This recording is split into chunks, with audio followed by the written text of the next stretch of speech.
സാങ്കേതിക വിദ്യകൾ ഒരുപാട് പുരോഗമിച്ചെങ്കിലും ദാഹി ഇദ്രീസിന്റെ കരവിരുതിനു മുന്നിൽ അവയൊന്നും ഒന്നുമല്ലെന്ന് തെളിയിക്കുകയാണ് ഈ കാഴ്ചകൾ.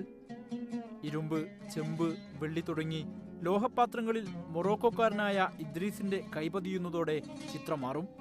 അബുദാബിയിലെ പരമ്പരാഗത മേളയിലെ മൊറോക്കൻ കാഴ്ചകൾ കാണാൻ നിരവധി പേരാണെത്തുന്നത്.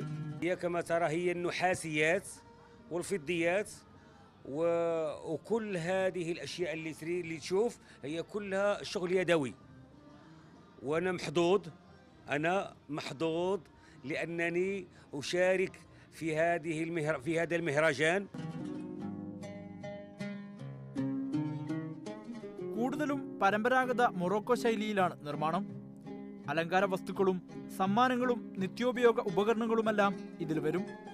കുടുംബപരമായി കൈമാറി വന്ന തൊഴിലിൽ ഇദ്രീസും അഗ്രഗണ്യനാവുകയായിരുന്നു. ഇദ്ദേഹത്തിന്റെ 3 മക്കളും പിതാവിന്റെ വഴിയിൽ തന്നെയുണ്ട്. هم الأبناء ديالي اشتغلوا معي ولله الحمد بفضل الله انكسبوا القوس ديالنا اليومي من هذه الحرفة. കരങ്ങളുടെ ഓരോ ചലനങ്ങളിലും കാണിക്കുന്ന സൂക്ഷ്മത ആരെയും അത്ഭുതപ്പെടുത്തും.